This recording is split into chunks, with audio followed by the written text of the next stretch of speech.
Di Intimate Sharing Session MG Radio bersama saya Rosalia Arlusi dan rekan saya. Ya, bersama saya dengan Yohanes Yahinia. Ya Lucy, terkait cuaca nih Lucy.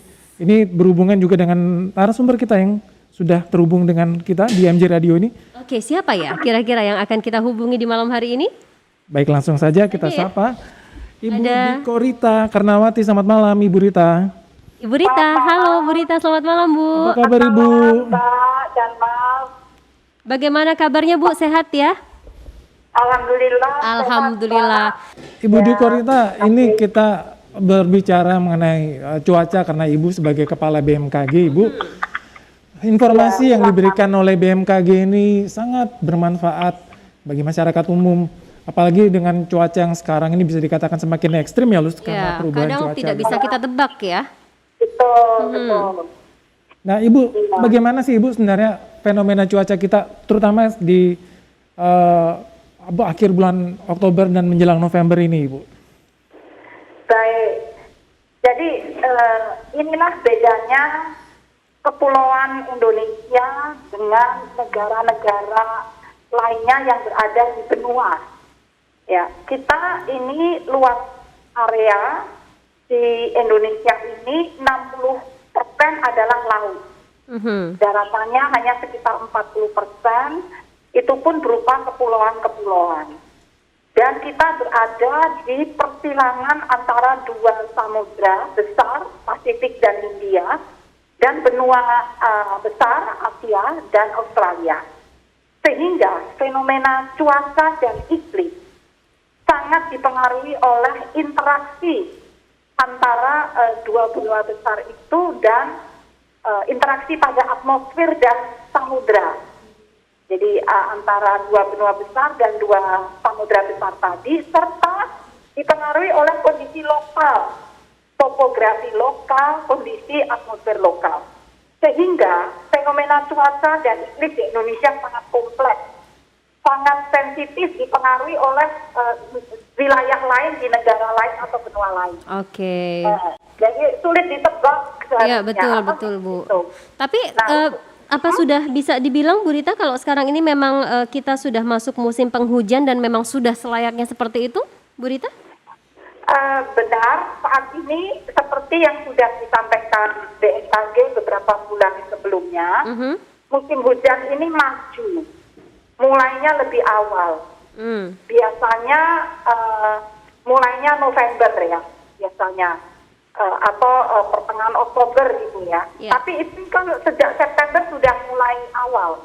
Ada beberapa wilayah ada yang sudah mulai hujan. Jadi memang prediksi kami saat itu di bulan Agustus musim hujan ini datangnya lebih awal.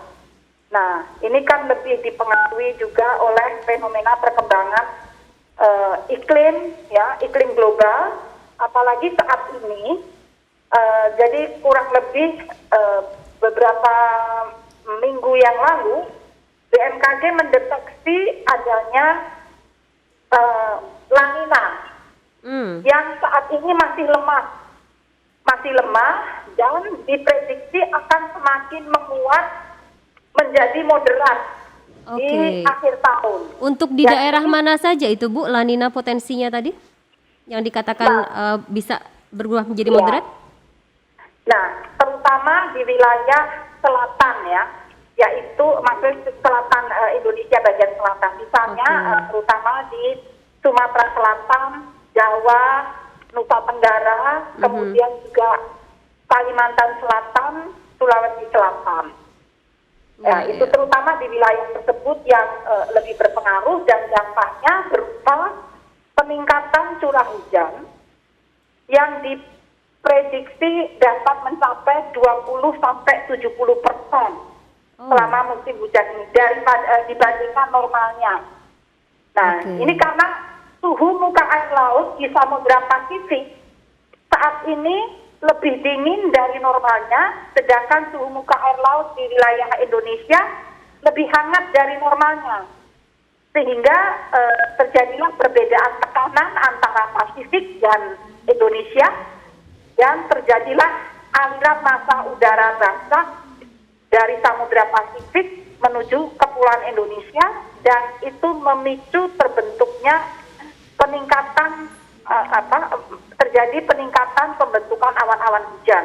Oke. Maka terjadilah peningkatan curah hujan Ya. dari normalnya. Itu fenomena. Lalu apa yang harus kami nih masyarakat waspadai terkait informasi yang barusan disampaikan oleh Bu Rita ini, Bu? Apa yang harus kita antisipasi ya, mungkin ya?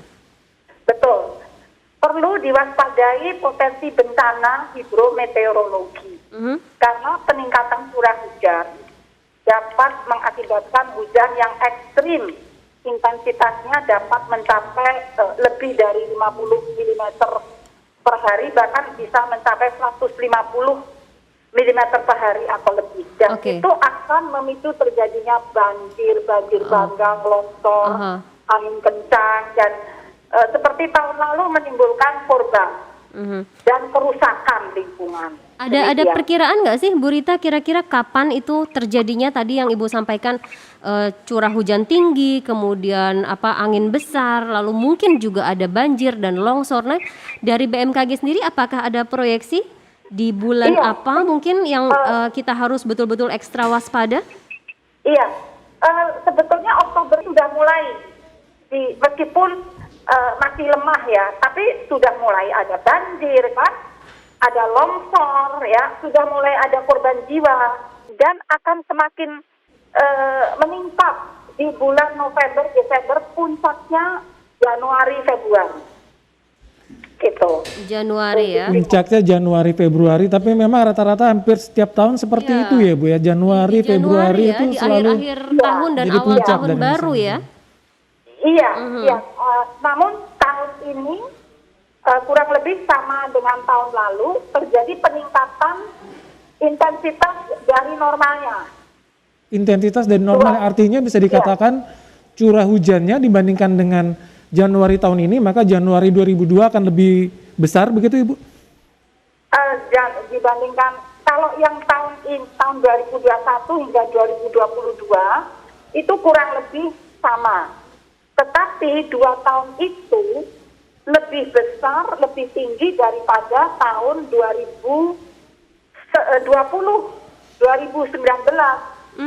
Jadi 2 tahun terakhir ini karena La Nina, curah hujannya intensitasnya meningkat dari normalnya, mencapai 20 hingga 70%. Awal tahun ini kan banyak bencana juga hidrometeorologi, bahkan ada badai tropis. Nah, itu terjadi peningkatan curah hujan. Dan saat ini fenomenanya kurang lebih sama dengan tahun lalu. Artinya kita masih ada taruhlah hitungan waktu untuk antisipasi sekitar 1-2 bulan ke depan untuk kita bisa merapikan infrastruktur mungkin yang terkait dengan saluran air.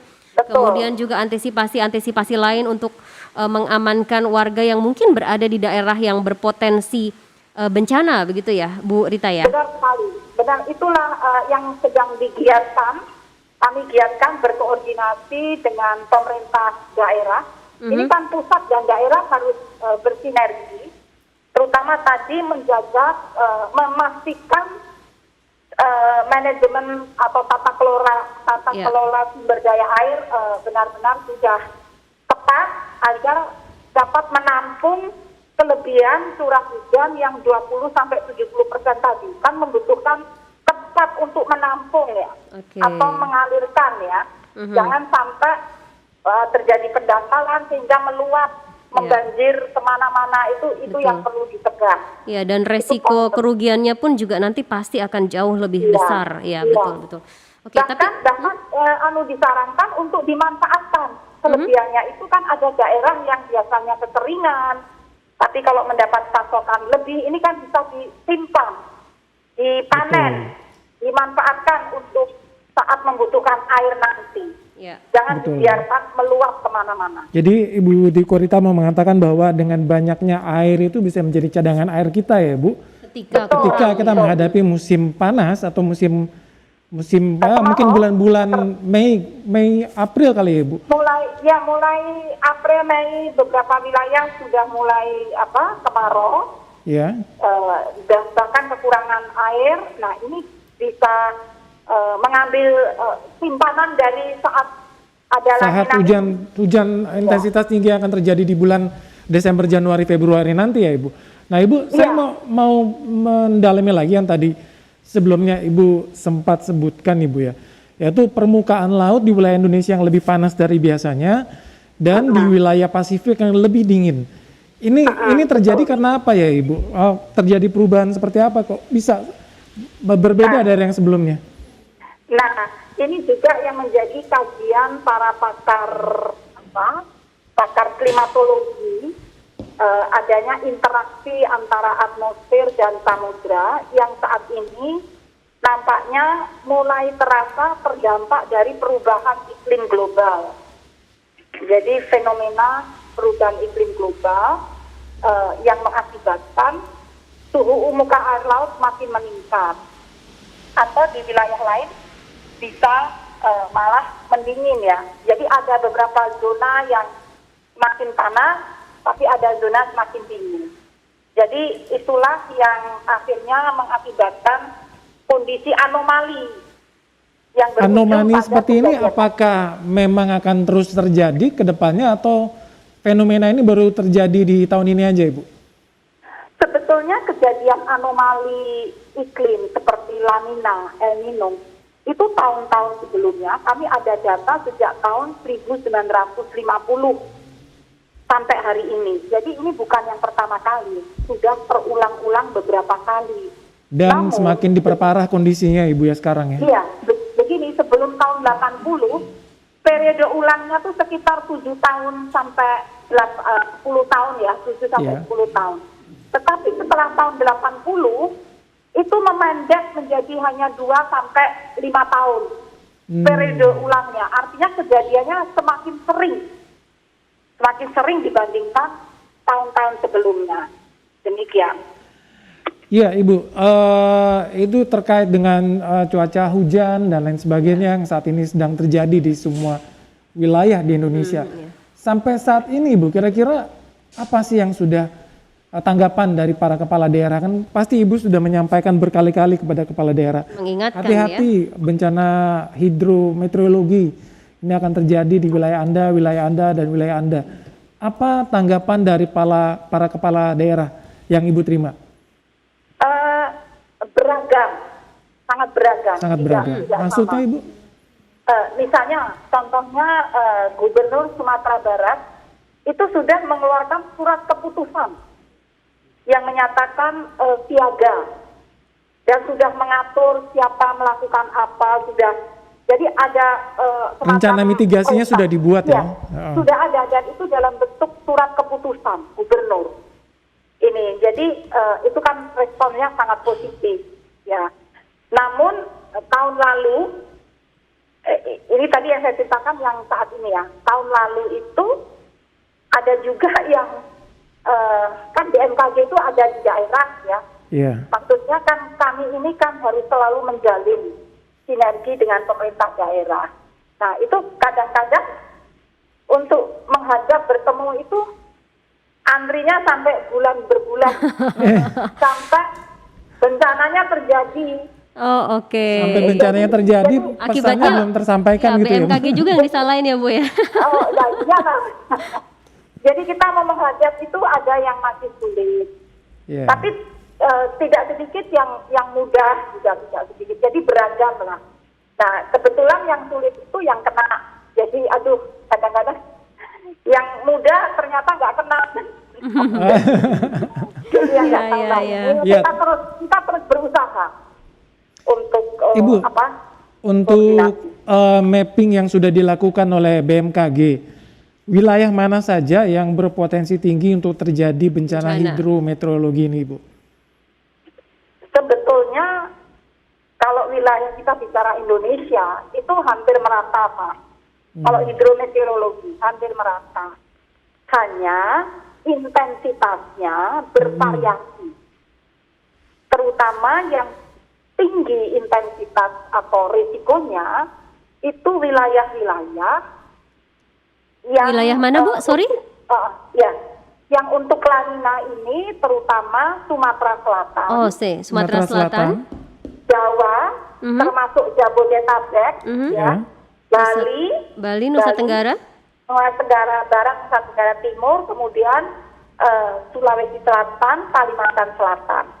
Itu terutama. Tapi wilayah lainnya pun bisa berpotensi karena lahannya juga sudah rusak gitu. Artinya untuk menjadikan bencana itu tidak harus curah hujannya tinggi. Curah hujannya sedang, tidak lebat, itu tetap bisa menjadi bencana apabila kondisi lahannya sudah rusak. Dan itu memang kondisi lahan banyak rusak ya Ibu, bahkan dengan hujan yang tidak lama seperti yang Ibu sebutkan tidak bisa tadi menyerap itu air dengan maksimal ya. akhirnya meluap sungai, kemudian pohon-pohon bahkan itu turun, terjadi bencana susulan, longsor dan lain sebagainya. Ibu, ini menarik untuk kita lanjutkan Bu pembicaraan, karena kita tuh masih penasaran sebenarnya apa sih yang sebenarnya bisa dilakukan oleh BMKG terutama untuk mengurangi terjadinya korban ya Luz untuk kedepannya. Karena kita BMKG ini kan tentu tidak bicara mengenai hujan, longsor dan banjir saja, tapi juga bicara mengenai gempa, soal mitigasinya juga dan lain sebagainya. Tadi pertanyaan sebelumnya itu tentang kejadian itu kan banyak itu di berbagai wilayah Indonesia, ada gempa, ada cuaca ekstrim, ada tsunami. Nah, kenapa apakah tidak sibuk gitu ya? Nah, betul. Kami dibantu dengan teknologi. Jadi tidak perlu kami jaga, kami tungguin, kami pelototin gitu. Tapi sudah kami pasang sensor-sensor. Ribuan sensor di seluruh wilayah Indonesia dengan Internet of Things. Itu kejadian-kejadian bisa otomatis ketika real time menginformasikan ke tools yang kami pegang masing-masing. Jadi tahu, dan kebetulan dari segi organisasi BMKG ini sudah menyesuaikan. Jadi banyak stasiun-stasiun BMKG yang tersebar di seluruh wilayah Indonesia. Bahkan ada daerah yang yang belum pernah dikunjungi orang pun di situ ada stasiun BMKG gitu ya. Jadi mereka sudah masuk ke semua wilayah Indonesia ya Bu? Di semua provinsi ada ya. Bu seluruh Rita, provinsi dan di daerah-daerah terpencil pun ada. Dan setiap dia berbunyi akan langsung terkoneksi dengan HP Ibu? Iya, tidak hanya HP saya, HP semua petugas BMKG ya? Iya. Jadi dan kita bisa monitor di mana sehingga bisa ada komando apa yang harus dilakukan, dan ini kan 24 jam ya. Ada. Betul. Jadi kita ya memang siap-siap aja kalau ini. Karena kita tidak pernah tahu ya kapan bencana itu terjadi. That's why harus. Iya, Ibu tadi sempat menyebutkan 24 jam, berarti Ibu siaga 24 jam. Nah, kira-kira anak-anaknya komplain kan Ibu? Ibu kesibuk terus sih 24 jam gitu kan ya. Nggak pulang-pulang nih ngurusin bencana di Sulawesi ya. Sebetulnya bisa biasa pulang dan tidur pun juga ya. Cuma kan nanti kalau ada sesuatu kan ada alarm, ada yang ada bunyi gitu kan. Jadi kita bisa bangun gitu ya. Jadi bisa tahu gitu. Ya. Tapi kalau kita lihat kayaknya Bu Rita ini passion sekali menjalani perannya sebagai kepala BMKG ya Bu ya. Apa karena memang latar belakangnya juga seorang ahli geologi? Yang punya background yang betul ya. Sebetulnya sejak mahasiswa ini kegiatan geologi itu orang bilang kurang kerjaan ya, orang enak tidur, kita malah kumpulin batu ya. Iya, belusukan itu. Jadi sudah sejak mahasiswa semua, tidak hanya saya, orang-orang geologi lainnya juga sama.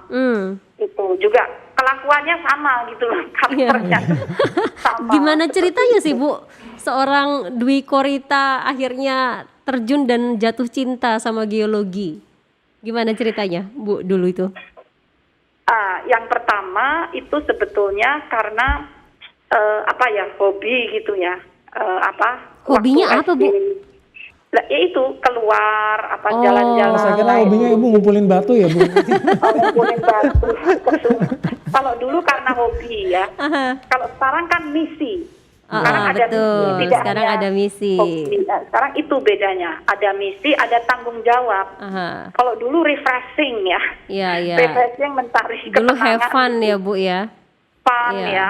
Tapi sekarang tanggung ada jawab. cita-cita nggak sih Bu sebetulnya ingin menjadi seorang ahli geologi atau mungkin pernah kebayang nggak sih, kepikir nggak sih akan menjadi seorang pemimpin badan meteorologi, klimatologi dan geofisika ini? Kalau yang terakhir tidak. Tidak ada cita-cita. Tapi yang dicita-citakan adalah itu yang geologi itu. Oh, Bisa oke. bekerja, enjoy keluar terus dan harus dengan masyarakat itu, dengan community, bagaimana membahasakan bahasa ilmiah ke dalam bahasa yang sederhana. Jadi Ibu menyebutkan itu kan tanggung jawab. apa namanya excited lah dengan ilmu geografi, geologi dan sesuai dengan bidang Ibu lah.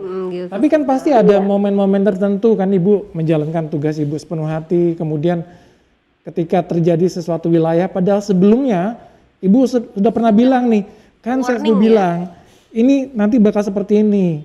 Begitu kejadian terus Ibu bilang, aduh saya sudah bilang kok bisa nggak ini ya, nggak tercapai ya pesan saya. Gitu pernah nggak sih ada perasaan nyesal, kesel seperti itu pernah nggak? Atau ya marah gitu ya? Pernah nggak Bu?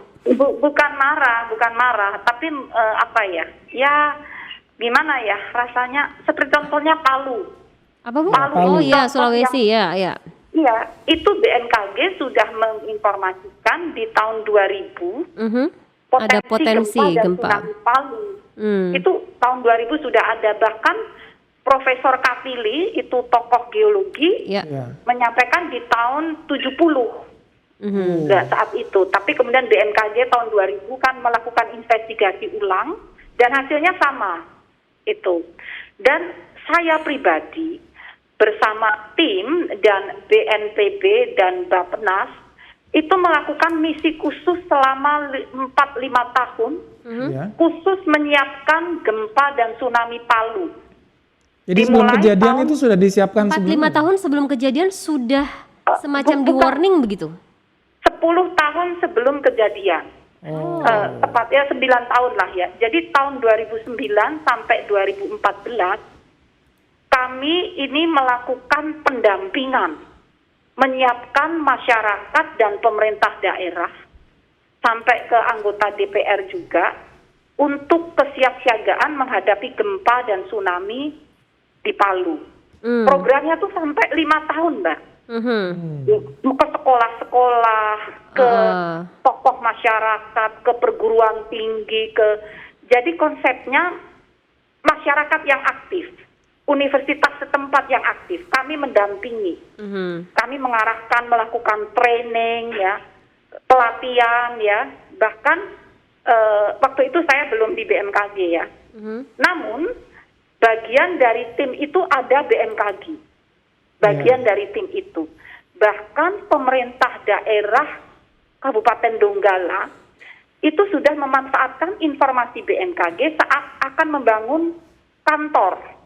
Karena ada info dari BMKG, maka tempatnya dipindah, mencari tempat yang lebih aman. Itu disiapkan sampai 2014. Nah, setelah 2014, jadi edukasi digalakkan ya untuk sekolah-sekolah. Setelah 2014, programnya selesai. Ternyata begitu program selesai, pimpinannya juga berganti. Jadi dulu yang sudah dilatih, sudah disiapkan selama hampir 5 tahun, itu posisinya sudah pindah semua, berubah tidak lagi dan akhirnya tidak ada yang melanjutkan gitu ya Bu ya? Tidak ada yang melanjutkan saat itu. Dan tata ruang sudah disusun. Sudah disusun, tinggal dilanjutkan, betul. Dan akhirnya begitu kejadian, akhirnya ya lagi. Betul. Jadi tahun 2015 sampai kejadian itu kesiapan itu kayaknya sudah tidak ada lagi. Gitu ya jadinya. Nah, ini pelajaran penting bagi kami juga. Artinya keberlanjutan suatu upaya itu yang menjadi tantangan. Karena orang-orang yang sudah disiapkan ternyata nggak selamanya ada di situ. Betul. Artinya harus ada mekanisme yang bisa mengatur atau mengantisipasi jika orangnya ternyata berganti, tapi sistemnya harus tetap jalan begitu ya, Bu Rita ya? Itu yang belum berhasil. Iya, Ibu. Jadi Ya. karena selalu Ini berganti. tantangan terbesar di banyak Iya. sektor Mungkin sebetulnya. Ibu bisa mengusulkan ke Mas Menteri Nadiem agar dijadikan kurikulum tetap sehingga dari SD, SMP, SMA itu sudah diajarkan mengenai mitigasi bencana ya Ibu ya. Itu pernah ya, bahkan tahun 2010, 2011, 2012 itu sudah ada kurikulum seluruh Indonesia, kurikulum tentang kebencanaan. Iya. Karena waktu itu anak saya masih SMP dan SMA, di buku geografinya itu ada. Saya lihat sendiri, itu dan seluruh Indonesia waktu itu. Iya. Tapi saya nggak tahu sekarang gimana. Waktu itu ada, itu kurikulum wajib saat itu di pelajaran geografi. Iya, iya. Mungkin jadi mungkin berganti iya. masa, berganti.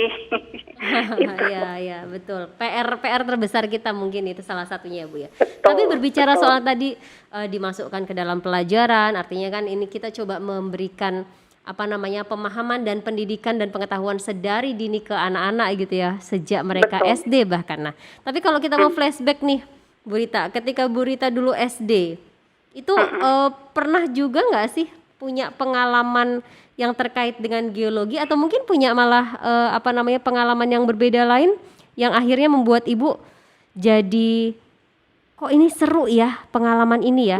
Kalau nggak salah saya pernah baca Bu Rita suka dengan cerita detektif dan itu kayak ke lapangan, tadi kan Ibu bilang suka bertualang nyari batu A, batu B, itu kayak detektif. Itu kan artinya juga belajar tentang kealaman sedari dini.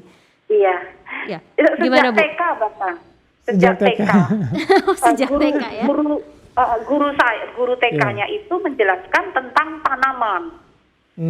Menyerap air, terus sampai ke daun, kena sinar matahari untuk memasak itu ya, dan seterusnya. Kemudian SD itu dengan kepramukaan, ke lapangan, mengukur ketinggian pohon, memakai kompas, jadi melakukan observasi lapangan. Itu sejak SD. SMP berlanjut, SMA berlanjut. Akhirnya mahasiswa kuliahnya pilih yang seperti itu. Jadi ada pengalaman yang memang memotivasi. Sesuai ya, Bu Ini ya. halus dari kecil ya, dari Ibu di Korita memang udah menanamkan. Iya, nggak nyangka loh ya, sukanya berpetualang, sukanya hal-hal yang Ibu Rita apakah menanamkan hal yang sama buat anak-anaknya dan akan mengikuti jejak Bu Rita begitu? Saya mengajak waktu anak-anak saya masih kecil, itu kalau saya ke lapangan, ke tempat longsor gitu ya, diajak. anak saya itu ikut. Oh, Dia sejak mereka kecil juga, Bu? Waktu itu anak saya itu kemana-mana masih bawa boneka ya. Itu umur berapa ya? Kayaknya masih kelas 1-2 SD lah. Itu buat mereka pengalaman betul ya, Bu ya? Iya, tapi bukan berarti lalu dia besarnya pengen seperti itu. Ternyata nggak ada yang ngikutin? Nggak ada. Meskipun sampai saya tesis, disertasi, saya melakukan simulation, pemodelan dan sebagainya ke lab. Anak saya tuh masih saya dorong pakai kereta bayi, jadi umur 2-3 tahun itu sudah ngikut ke lab, nungguin malam-malam, lalu sampai dia besar ikut saya juga. Tapi setelah dewasa kan keputusannya beda, tidak ke situ, ya nggak apa-apa, ke bidang yang lain yang sama sekali berbeda. Iya. Gitu. Jadi ya nggak masalah. Ya. Tapi anak-anak tidak ada yang komplain ya, Bu Rita ya? Maksudnya mamanya atau ibunya sedemikian sibuknya? Sebetulnya ada juga, terutama yang putri. Kalau yang putri kan dia bilang. Ya, yang putri sekarang sudah besar berarti Bu ya? Sudah, alhamdulillah sudah bekerja. Komplain gimana waktu itu, Bu? Komplainnya setelah besar. Justru setelah besar baru berani curhat ya? Baru bilang, aku dulu kalau sekolah TK nggak dijemput. Tapi waktu TK-nya dia nggak pernah komplain. Tapi komplainnya telah. Komplainnya dewasa. 15 tahun kemudian.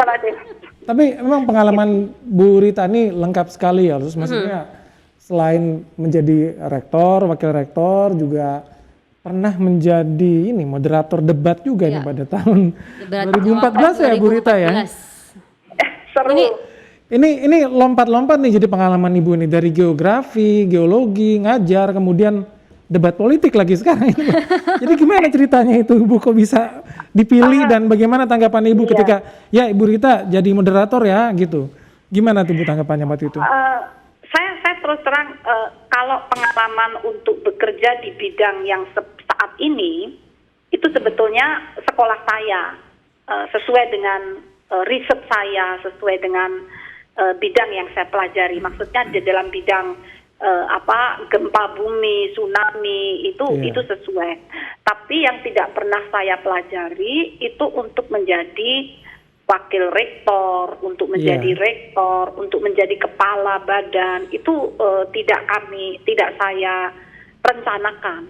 Atau menjadi moderator itu di luar rencana atau di luar yang saya siapkan. Jadi jalan aja ya Bu ketika diterima. Iya, jadi waktu itu ada kalau nggak salah itu ada seleksi ya, dinilai gitu dari 10, dari berapa, terus akhirnya terpilih 10 ya. 10 itu menurut saya kan beliau-beliau juga hebat-hebat gitu. Saya kadang-kadang kok aku bisa, tapi saya mendengar-dengar itu karena waktu itu kan temanya SDM dan inovasi teknologi. Jadi kadang-kadang ada yang menguasai SDM tapi tidak di bidang inovasi teknologi. Ada yang di bidang inovasi teknologi tapi tidak di bidang SDM. Itu IPTEK ya, ilmu pengetahuan dan teknologi.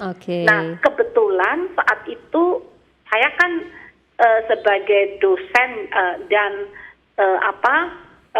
juga membimbing membina sumber daya manusia ya, waktu itu sebagai wakil rektor, membina sumber daya manusia dan juga kebetulan melakukan kegiatan di bidang ilmu pengetahuan dan teknologi. Jadi dan akhirnya dipilih begitu ya Bu, kriterianya masuk gitu. Jadi tidak hanya satu tapi integrated itu loh yang dicari waktu itu. Artinya pengalamannya nih benar-benar banyak ya, yang ada juga pengalaman yang di luar profesi sebetulnya ya, di luar keseharian. Menarik sekali Bu. Tapi memang ini banyak cerita ya Luz, dan terima kasih untuk Bu Rita yang sudah meluangkan waktu untuk kita bisa ngobrol-ngobrol. Sayang sekali waktu kita sudah habis nih Bu, karena akan berganti program berikutnya. Matur nuwun sangat Bu Rita untuk waktunya malam hari ini. Terima kasih Ibu, selamat malam. Sehat-sehat untuk Ibu dan keluarga. Semoga bisa menjalankan aktivitas dan kegiatan, terutama memimpin BMKG dan menjadi lembaga yang lebih baik lagi ke depannya. Oke. Ya, terima kasih banyak Bu Rita. Selamat malam Bu.